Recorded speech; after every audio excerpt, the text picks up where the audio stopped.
Hello, welcome to Match or Be the Original. On this channel we share content of short videos, prophetic moments, sermons to enrich your life spiritually, physically, economically, and financially. If today is your first time coming across this video, like, comment and subscribe to join the awesome family we are building. Thank you for always coming back to watch our videos. Today's video is about Burkina Faso, it's about Mali, it's about Guinea, and it's also about Niger. PLO Lumumba said something to this video and I want you to watch it. You will love it. The mindset of the Burkinabe, the mindset of the Niger people, the mindset of the Mali and Guinea. Why some of the leaders stage a coup, which he calls revolution, and you understand why he calls it revolution. Watch it to the end and subscribe. Thank you. These are not coup d'etats.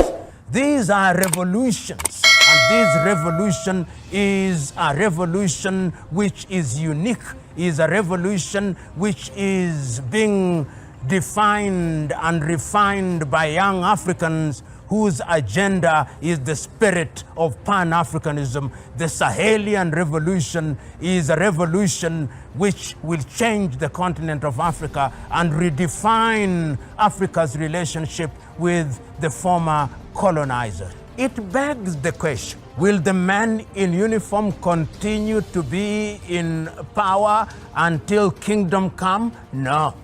They have said in Burkina, they have said in Niger, they have said in Mali, they have said in Guinea-Conakry, we are midwives.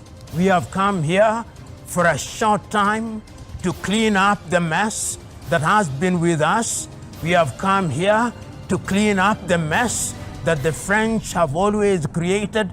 We have come here to ensure that the insurgency which is sponsored by the French in Burkina Faso, which is sponsored by them in Mali, which is sponsored by them in Niger, which is sponsored by them in Guinea-Conakry, that this insurgency will eliminate it and will introduce a new system of governance which will allow the peoples of our country to participate in their governance without being controlled from Paris. They are saying that we have been puppets for too long. We are now regaining our independence. I don't want peace. I want problems always. In order to understand the Sahel, we must go back to the year 1958, when Charles de Gaulle governed France. And when Charles de Gaulle and his administration took the decision that their former colonies would be granted independence and asked that they vote no or yes. Yes, to mean that you would regain something called independence, but you would remain under France. No, to mean that the French would run away. Only two countries voted no. Algeria under Ahmed Ben Bella and Guinea under Ahmed Sékou Touré. You get it? Okay. If you don't get it, forget about it. The rest of the countries remained under the tutelage of France and have remained so, controlled politically and economically, including their currency, the CFA franc. So that recently, in the 21st century, when young men in the military took the decision that they would change things, it was something that shocked the French and shocked the world. Shocked the French because they said, we are now gaining our independence. What we had was not independence.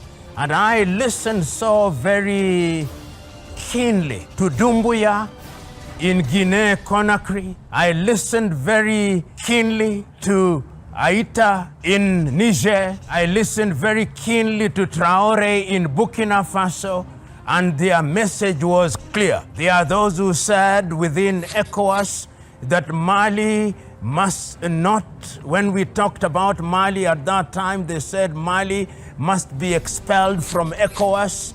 And they came and they warned that they were going to attack Mali, but the Malians said, no, we are going to protect our newly acquired independence.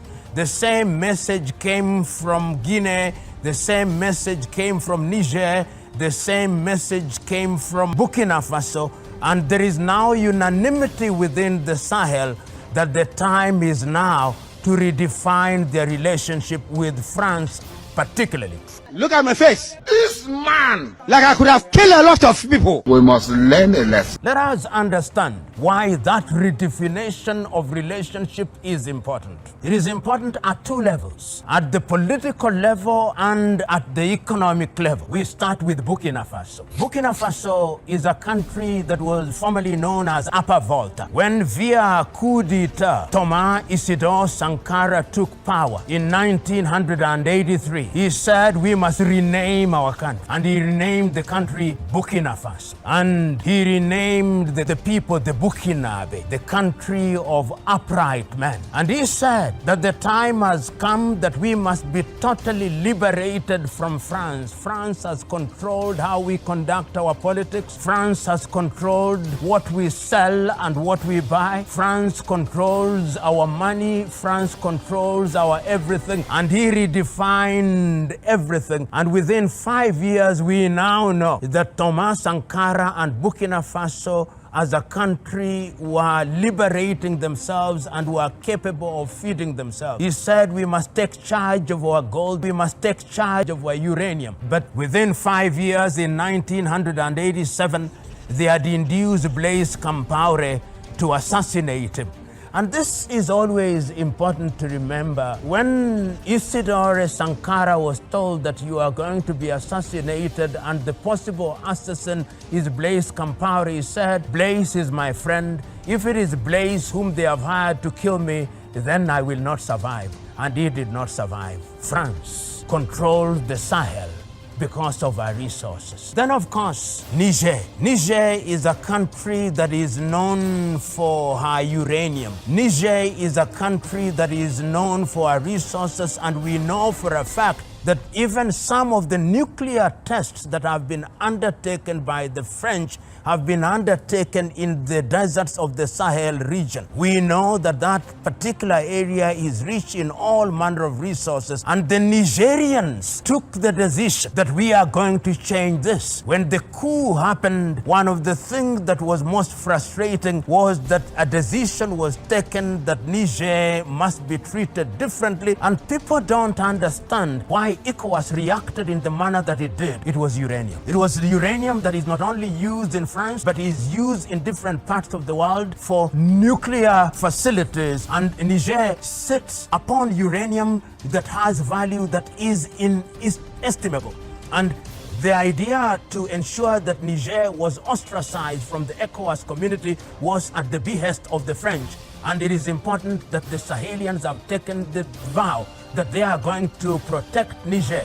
Outside of Niger, we are also aware that the Malian regime with Assimi Goïta, who is the current president, have taken the decision that they are going to ensure that Mali, even with the sponsored insurgency, is going to remain a country that is independent. And it is not lost on me that Mali is the home of one of the most important freedom fighters in Africa, Modibo Keïta. So the spirit of Modibo Keïta is now resurgent in Assimi Goïta, and we can see that that particular country is also moving in the direction of ensuring that they are liberated from French domination. And once again, we know that Mali is a country that has a long history with Sundiata Keïta, with Mansa Musa, and the Niger River flows there and supplies oil. And in the areas such as Timbuktu in northern Mali, we know that they are major resource. The same with Guinea-Conakry, which may not be described